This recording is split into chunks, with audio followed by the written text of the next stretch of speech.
saudara atau kawan yang tinggal di tempat agak jauh, itu mahal jadinya, dan waktu tempuhnya juga jadi panjang. Tapi kalau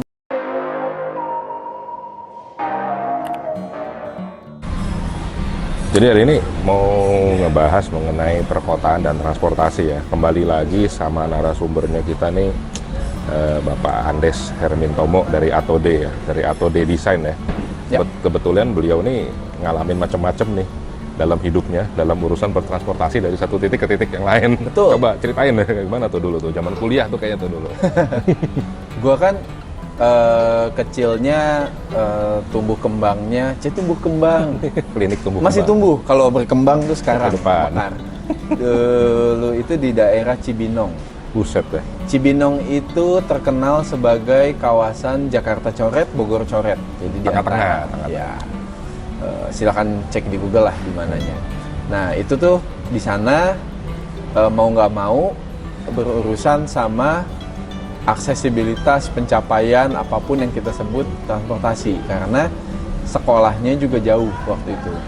Jadi rumah Cibinong, sekolah di Bogor, SMP, SMA. Kuliah di Grogol. Jadi di Buset. Cibinong Grogol tiap hari. Berapa pulang kilo pergi. tuh? Ya, Lumayan ya. lumayan. Tapi dulu nggak semacet sekarang. Lu naik apa dulu ke Bis. kuliah? Bis. PP Kebetulan ada bis jurusan Cibinong Grogol. Sampai Cibinong direct ya? Direct. Sekali, tapi habis sampai Pokoknya naik Cibinong, bis, gue tidur, bangun-bangun nyampe kampus. Pulangnya? Begitu juga pulangnya Tidur? dari kampus, naik bis, tidur, nyampe Cibinong. Tapi dari Cibinong sampai rumah nyambung Naik dong. angkot. Nah, berarti kan 2 kali. Naik angkot 2 kali. Betul. Nah, terus dari Cibinong setelah kerja pindah ke Bintaro. Karena kantor arsitek kan semua di Bintaro. Habis itu dari mana? Cibinong, Bintaro dong, PP. Sempat sebentar, tapi akhirnya nggak tahan, ngekos di Bintaro. Ngekos. Selesai masalah langsung. Iya, Transportasi. karena waktu itu akhirnya gue punya sepeda. Oh. Punya sepeda, jadi hidup sehat dan hemat, gaji utuh, nggak ada buat transport gitu, lumayan tuh, enak banget lah. Lalu tiba saatnya untuk pada akhirnya buka kantor sendiri. Buka kantor sendiri waktu itu di Pejaten, di pavilion di belakang rumahnya almarhum Pak Zainuddin Kartadiwirya atau Pak Jaeng. Gratis waktu itu. Makasih Pak Jaeng dulu. Nah, tapi itu mungkin pengalaman pertama untuk benar-benar hidup dan bekerja di pusat kota ya. Ya Pejaten. Tapi tinggalnya di mana tuh? Atau di Pejaten? Waktu pas di Pejaten sempat bolak-balik ke Cibinong lagi. Jadi balik lagi ke Jadi Cibinong. selesai ngekos di Bintaro, balik ke Ya. Cibinong, jadi Cibinong Pejaten Cibinong nih, Pejaten. PP. Iya. Terus akhirnya kantor berjalan. Nggak bawa mobil? Kadang bawa mobil, kadang naik bis, tapi seringnya naik bis. Seringnya Capek naik ya bis. kalau nyetir sendiri ya? Mahal juga Mahal kan. juga. Maksudnya baru buka kantor, Ya. perjuangan lah Operasional. gitu. Operasional secara Tekor, ya. finansial kita ngirit-ngirit lah. Kalau dulu kan dapat gaji, tinggal naik sepeda, gaji utuh gitu ya. Begitu buka kantor sendiri jatuh bangun lah. Gitu. Terus akhirnya ketika kantor berkembang, lalu Pindah ya? harus ya karena kondisinya juga makin gak memungkinkan ya untuk commuting gitu, akhirnya pindah di Jakarta. Sekarang tinggalnya di daerah Kalibata. Kawasan Kalibata ya, Ya, berarti dan itu kantor, dekat selatan ya, dekat Ragunan. Selatan Perjuangan itu istilahnya. Jadi selatan yang Pasar Minggu mepet-mepet Raya ya, Pasar antara Minggu Raya. antara timur, pusat, Ya. ya. Itu dekat itu ya. Jadi tembusnya sah Dewi sebagai Sartika ngaku kali ya. sebagai anak Jaksel, tapi mungkin secara pergaulan gitu kastanya suka dianggap Ketimuran ya. dianggap lu Jaksel inilah gitu, bukan Jaksel yang Senoparty gitu. Tapi ya Jaksel lah. Jaksel. Gitu. Secara yuridis. Ya. Kantor kebetulan sekarang di Tebet. Jadi deket lagi. Kantor di Tebet sekarang. Kantor Tebet. Oke. Jadi deket banget. Tebet mananya? Tebet Timur Dalam Raya. Dekat stasiun kereta. dong. Deket. Makanya tinggal di Kalibata, kantor di Tebet, bisa naik kereta, bisa naik sepeda. Kalau lagi buru-buru ya naik ojek online. Itu cepat mudah. Jadi yang pasti udah nggak pakai mobil lagi. Mobil sekarang sudah tidak ada. Almarhum mobil. Lalu sekarang full pengguna transportasi umum. Gitu. Jadi beda-beda nih. Dulu sempat jadi Lo kan jadi pengelaju dulu, istilahnya tuh bahasanya. komuter Ya, komuter gitu. komuter gitu kan, dan pilihannya cuma ada bis karena Cibinong tidak ada kereta waktu itu. Cibinong nggak ada kereta ya? Dulu, sekarang sudah Sekarang ada ya? Sekarang ada. KRL ya? KRL. KRL yang ke Bogor itu? Yep. Oh, berhenti stasiun Cibinong. Iya, berhenti. Dan dulu stasiun. ke Bogor naik apa kalau selain bis? Bis. KRL dulu belum ada sampai Nggak ada. Bogor. Cibinong nggak ada. Cibinong belum ada. Tapi Sekarang cuma udah. dilewatin ya, Iya. dilewatin doang. Langsung ke Bogor, tapi Cibinongnya di skip gitu ya? waktu itu? Jalurnya bercabang, Oke. beda. Jadi kalau kereta agak berbeda dia jalurnya. Siap. Jadi dulu dari SMP udah kebiasaan naik bis, lalu akhirnya sempat di Bintaro, di suburb kan, lalu ke pusat kota, jadi pengelaju lagi, lalu sekarang jadi ya udah di dalam kota Jakarta aja. Jadi ngalamin pola perjalanan yang berbeda-beda lah gitu. Antara pengelaju bis, pengelaju kereta, pengguna kendaraan pribadi, pakai sepeda, sekarang deket banget. Nah, sekarang coba ceritain mengenai peristiwa lu masa-masa jadi pengelaju tuh. Ya kan, orang biasanya kan nggak sanggup beli rumah di kota karena mahalnya setengah mati, belinya di pinggiran, tapi kerja di pusat kota. Iya. Jadi dia PP tuh, pinggiran ke pusat kota jadi pengelaju. Nah, kalau lu gimana waktu itu tuh? Ya, memang kita kan juga rata-rata pasti mau nggak mau awalnya tinggal di rumah orang tua ya. Maksudnya kita dilahirkan di mana, orang tua kita punya rumah di mana, dan itu menentukan tempat tinggal kita. Tapi pada akhirnya kita ditentukan juga kita bekerja di mana. Nah, perbedaan antara tempat kita tinggal, kita rumah di mana sama kerja di mana, itu yang selalu menjadi masalah perjalanan gitu, transportasi. Karena tinggalnya waktu itu di Cibinong, lalu dapat kerjanya di Jakarta, ya otomatis jadi pengelaju. Kalau orang tua gue dulu ternyata duitnya cukup misalnya beli tanah di dalam kota gitu, ya mungkin beda polanya. Tapi kan dulu kita memang warga Cibinong ya gitu. Jadi kalau sekarang ada rame-rame Citayam Fashion Week kayak gitu, itu mungkin bentuk barunya dari perjalanan tadi. Nah, pekerjaan sama rumah ini menjadi isu yang sangat krusial ketika orang punya profesi dan tempat orang sanggup untuk tinggal di mana. Ketika punya penghasilan, pada akhirnya juga menentukan di mana rumah yang bisa kita beli gitu loh. Kalau kita masih mindsetnya pengen landed house, otomatis hari ini kebelinya kalau gajinya misalnya hanya sedikit di atas UMR gitu, atau di bawah 10 juta. Di mana sih rumah landed house yang masih bisa dicapai dengan sistem KPR dan kredit dan sebagainya dengan penghasilan segitu? Pasti makin lama makin jauh kan? Ya, pasti makin ke pinggir ya. Betul, dan jaringan infrastruktur kita kan memang sangat menggambarkan pola commuting itu. Bahkan sekarang KRL sampai Rangkas Bitung gitu, Maja gitu. Kalau yang ke arah Bintaro, kalau yang ke arah Bekasi sampai Cikarang, dulu kan sampai Bekasi. Jadi makin lama makin jauh. KRL itu juga mengakomodir tumbuhnya perumahan-perumahan baru di kawasan-kawasan yang lebih jauh ya sebenarnya. Betul. Tapi ini juga akhirnya balik lagi, gue ketika ngelihat peta infrastruktur, gue sadar bahwa infrastruktur di Jabodetabek itu dibangunnya adalah untuk menghubungkan orang dengan pekerjaannya. Betul, jadi dari rumah tuh dipermudah menuju ke kantor ke atau ke sentra-sentra tempat dia pekerjaan kerja. lah. Betul. Bukan menghubungkan antar aktivitas manusianya. Jadi kalau kita lihat misalnya populasi, kantong-kantong populasi padat di Jabodetabek, misalnya di kawasan Ciputat, Lebak Bulus itu padat banget.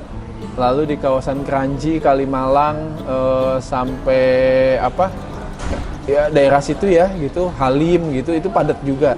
Tapi kalau mau mengunjungi saudara kita di sana, kita nggak bisa langsung naik kereta. Kita harus selalu ke pusat dulu, Baru pecah. baru ke selatan lagi, kita transit. Jadi bentuknya itu tidak direct antara manusia ke manusia gitu. Ini Jadi yang ditarik ke kota dulu ya. Iya, ini yang menandakan sebenarnya kereta itu sangat terkait erat sama kepentingan kapital gitu. Orang tuh untuk bekerja difasilitasi infrastrukturnya. Tapi kalau orang ketemu orang lain itu tidak menjadi prioritas. Jadi yang benar harusnya ada satu ring besar ya ngelilingin Jakarta, menghubungkan aneka macam pusat itu ya, pusat-pusat Kalau kepadatan infrastruktur itu untuk menghubungkan manusia dengan manusia. Jadi kota itu saling berinteraksi supaya antara manusianya bisa saling ketemu gitu ya, bertukar pikiran, bertukar pengetahuan. Tapi kenyataannya kan enggak. Nah ini sebenarnya hal yang gue mikir lagi gitu. Emang kita tuh dibuat untuk harus bekerja terus menerus gitu ya kayaknya gitu. Karena kalau mau ketemu saudara atau kawan yang tinggal di tempat agak jauh itu mahal jadinya, dan waktu tempuhnya juga jadi panjang. Tapi kalau mau ke tempat kerja itu lebih efisien, lebih terfasilitasi. Ini akhirnya juga jadi pikiran gitu. Gimana kalau dengan pola bekerja yang sekarang pasca pandemi terutama ya itu berbeda. Sebagian orang kerja remote ya sekarang. Ternyata bisa remote. Ternyata kita nggak harus commuting. Ya. Banyak sekali sekarang gedung-gedung perkantoran di Jakarta yang udah dibangun juga tapi kosong gitu. Karena ada perubahan lah dalam paradigma bekerja. Demand untuk office space juga menurun. Buat kantor sendiri juga ternyata lebih efisien karena dia sewa space di kawasan bisnis district yang nggak harus seluas dulu. Lebih murah. Terus konsumsi energinya untuk maintenance juga lebih murah karena lebih kecil semua. Jumlah karyawan yang masuk nggak harus sebanyak dulu. Betul. Kemunculan startup, kemunculan profesi-profesi juga yang nggak terkait pola kerja seperti tahun 90-an, gitu loh. Yang kayaknya ngantor di Sudirman, pakai dasi, pakai apa itu kayak udah cita-cita gitu. Gue pengen ngantor di gedung tinggi, sekarang enggak. Kebutuhan mau sosial jadi berubah ya. YouTuber, mau jadi influencer, atau mau ya usaha online, dagang mukena melalui TikTok, Instagram gitu. Maksudnya banyak hal yang sekarang sudah berubah. Nah itu sayangnya belum diikuti sama pola transportasi yang mendukung bagi kepentingan aktivitas antar manusia. Tapi mungkin karena perubahan yang sifatnya teknologi itu tsunami-nya lebih cepat ya. Tsunami teknologi itu lebih cepat memberikan pengaruh terhadap manusianya. Sementara untuk perubahan sistem transportasi itu pasti butuh kajian lama dan mendalam untuk bisa diaplikasikan atau dibangun bahkan. Dan dianggap tidak menguntungkan gitu. Nah itu kita nggak tahu sih sebenarnya. Tapi mungkin sekarang kalau lihat stasiun-stasiun mereka udah cukup komersil ya. Maksudnya banyak toko-toko dibuka di sana juga ya. Sejak dirapiin itu tuh. Dulu kan stasiun kan ampun banget ya. Sekarang kan steril tuh. Orang masuk ke dalam pakai kartu. Terus di dalam ada kios-kiosnya yang rapi gitu kan. Tapi nyaman sih. Iya nyaman. Di satu sisi memang menjadi lebih tertib lah katakanlah. Lebih steril dan sebagainya. Tapi memang ada kehilangannya juga gitu kalau menurutku. Kalau dulu relatif lebih kasual, mau jajan gorengan, lapar, aus, mau cari minuman, itu pilihannya banyak karena ada pedagang gitu kan. Kalau sekarang mau nggak mau ya cuma ada di toko-toko yang ada di stasiun itu gitu. Ya, pilihannya menjadi sangat terbatas. Untuk mengakomodir PKL kurang gitu ya. Kurang gitu. Kalau menurutku sih sangat kurang karena malah menjadi sangat kita dilihat sebagai komoditas gitu. Sirkulasi populasi orang yang lalu lalang itu dilihat sebagai potensi ekonomi. Makanya sekarang kecenderungan nih kalau teman-teman lihat stasiun yang baru dibangun, perhatiin dengan lebih detail deh. Dia lebih mirip mall kecil daripada stasiun pada umumnya. Beda banget misalnya zaman ketika dulu stasiun dibangun memang hanya semata-mata infrastruktur mendukung naik turun kereta kan, atau turun naik bis. Ya rame lah kemarin halte bis di Tosari di bundaran HI gitu, bentuknya seperti itu, ada tempat komersialnya gitu. Jadi memang kecenderungannya arahnya kok sekarang lebih ke aspek ekonominya. Memang ruang di Jakarta itu mulai dilihat sebagai sesuatu yang sangat mahal. Jadi kalau dia tidak ada dampak ekonominya dianggap abang mati, agak rugi. Nah, pasif lah. Itu nggak salah sebenarnya, itu kan jadi lebih efisien, lebih menarik. Tapi yang jadi masalah kalau hubungan manusianya nggak menjadi concern juga gitu. Kalau kita misalnya gini, bangku tamannya dibuat jadi lebih sedikit, tapi ada kafe-kafe yang kalau kita mau duduk kita harus beli minum. Ya, secara nggak langsung lu memaksa kalau lu mau duduk lu harus minum gitu. Iya. Harus bayar lah gitu. Iya, harus bayar. Itu kan jadi Nggak kayak kita sekarang ini ya duduk gratis. ya kita juga harus beli minum. Tapi ya maksudnya ruang publik di Jakarta juga jadi lebih jadi tidak lebih santai gitu. Jadinya lebih apa-apa dikomersilin gitu. Nah, keberadaan taman kota, keberadaan trotoar, keberadaan bangku taman, itu kan jadi kerasa banget dengan pola transportasi yang berubah ini. Sekarang orang punya mobil di Jakarta jadi lebih sulit. Ada ganjil genap, ya kan? Parkirnya mahal, pajaknya mahal. Itu mungkin cara-cara untuk ngepres orang untuk pindah ya. Karena untuk pindah ke transportasi umum. Rute-rute busway juga udah lumayan hebat ya itu. Ya. Udah kemana-mana, udah kayaknya udah bisa juga. Tapi pengalaman naik busway ya, karena waktu tempuhnya itu kadang masih terlalu lama dan waktu tunggunya juga terlalu lama. Yang paling kalau dari kenyamanan sekarang yang unggul itu MRT.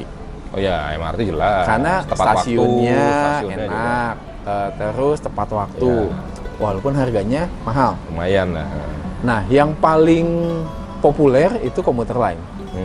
Itu udah kapasitas angkutnya banyak, jelajahnya luas, dan harganya murah banget. Harganya ekonomis. Ya. Iya, jadi idola gue sih sebenarnya komuter lain. Komuter lain. Makanya sekarang juga aku tinggal di dekat stasiun komuter lain. Nah, sekarang kenapa lu milih tinggal di pusat kota? Sementara lu udah coba nyicipin tinggal di pinggiran kota yang mungkin nggak terlalu crowded gitu ya. Ya. Nah, sebenarnya kan dengan pilihan-pilihan yang ada, ya sebenarnya menarik kalau di Jakarta itu memang kita bisa milih gitu kan. Lalu dipertimbangkan mana yang paling sesuai.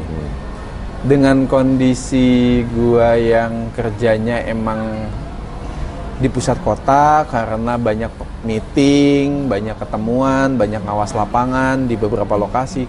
Kalau di pusat kota itu strategis kan. Nah, tinggal di pusat kota juga terkait dengan waktu pencapaian. Karena waktu sebenarnya menjadi hal yang paling mahal. Betul.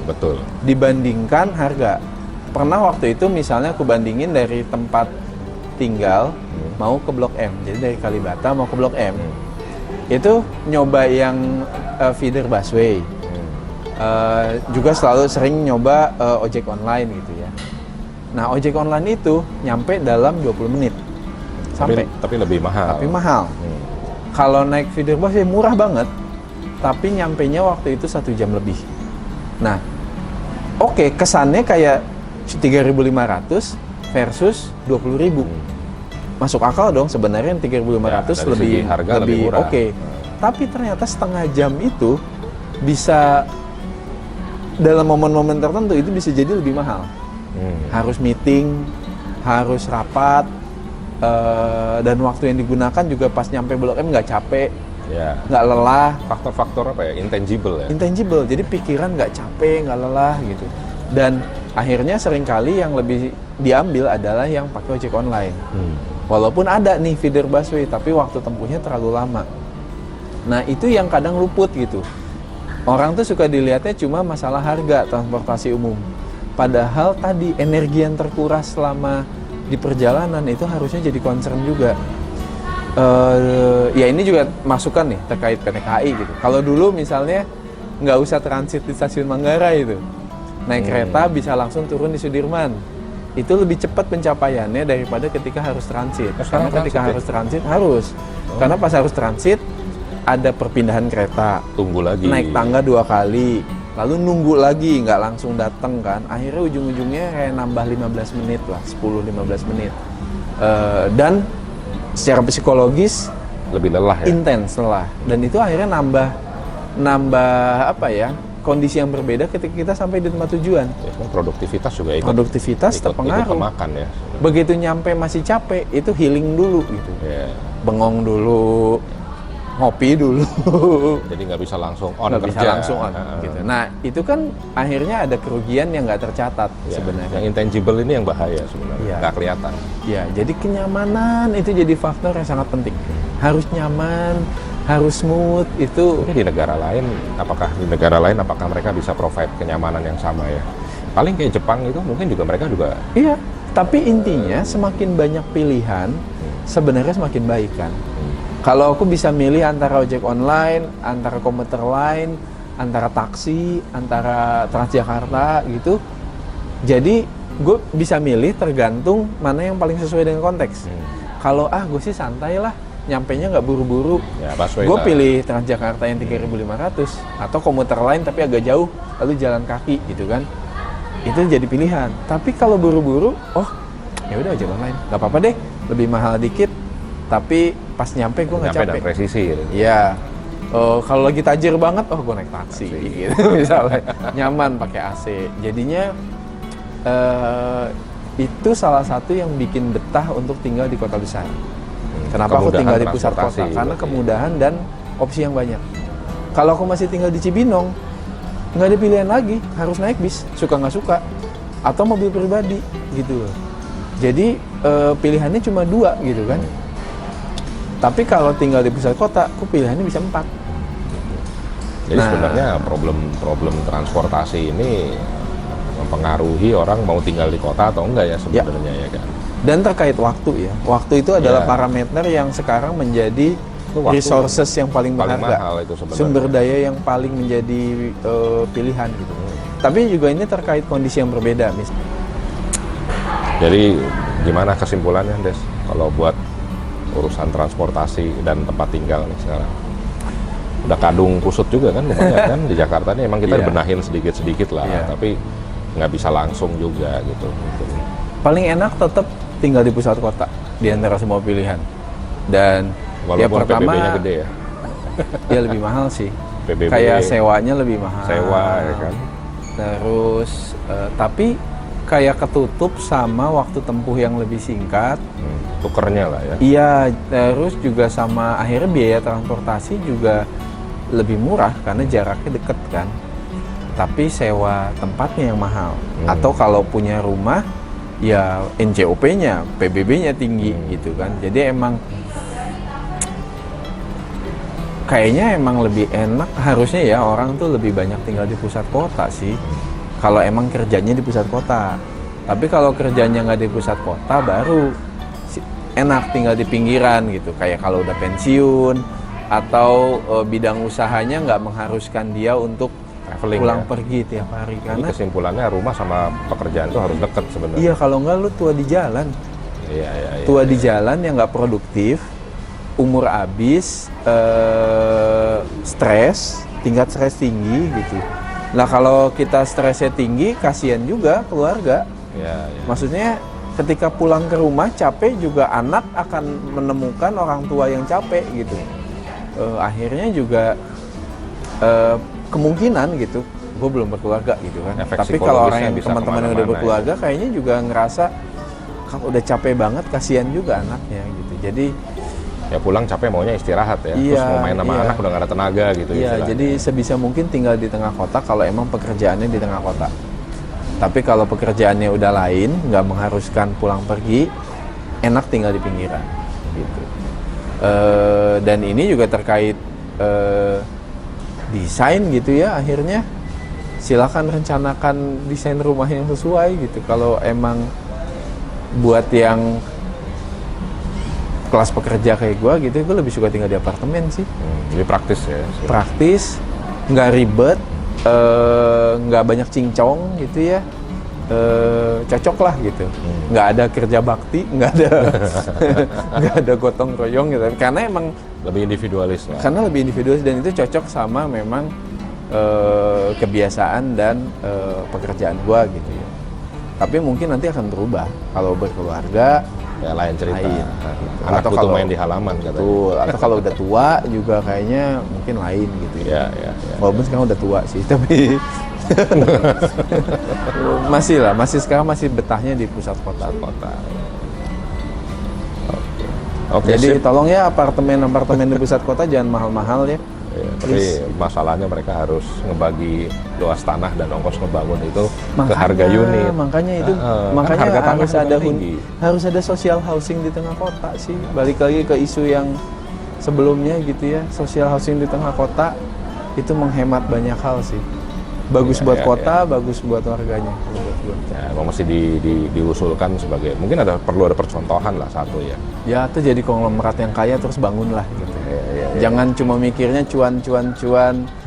tiap Senin harga naik gitu. Ya apa parah salahnya lah gitu. Tahu udah kaya ya ini para konglomerat gitu bikinlah social housing Ya di mungkin tengah perlu kota. satu percontohan dan kalau emang berhasil bisa ini ya, bisa ditiru gitu ya. Iya bisa ditiru. Itu harus jadi tren sih buat para orang kaya. Karena ya maksudnya kalau pemerintah mungkin terbatas ya. Harus kolaborasi lah mungkin. Atau kolaborasi Jadi lah. harus ada yang bikin regulasi, harus ada yang nyediain pembangunannya. Ya, Dan- jangan cuma genjot infrastruktur transportasinya doang gitu, tapi itu terkait langsung sama tata ruang yang lebih baik, yang lebih banyak hunian di tengah kota. Karena kalau orang udah tinggal di pusat kota dan kerja di kota, otomatis sebenarnya nggak perlu infrastrukturnya kan. Hemat energi, hemat ruang, hemat kapasitas, jalanan nggak macet, kereta api nggak terlalu padat gitu. Jadi Problemnya cuma jarak nih sekarang ya. problemnya iya. Cuman misalnya kalau udah kerjanya udah deket sama rumahnya, tiba-tiba dia pindah kerja gitu kan jadi jauh kan dia. Iya. Ya itu kan juga problem lagi kan. Itu kan kadang-kadang nggak bisa lu bendung gitu kan. Ya, atau wira usaha aja lah. Iya. Kayak Usaha. kota itu sebenarnya nggak ada satu solusi pun yang bisa benar-benar mewakili miliaran kombinasi kebutuhan gitu Ya, sebenarnya. ya. Dan gue sebagai kelas pekerja pusat kota gitu ya sangat berharap sama transportasi umum yang lebih baik, lebih murah. Gitu. Makin banyak jaringan kereta, Makin lebih bagus. Pelan-pelan, pelan-pelan. Pasti ntar dibangun. lama.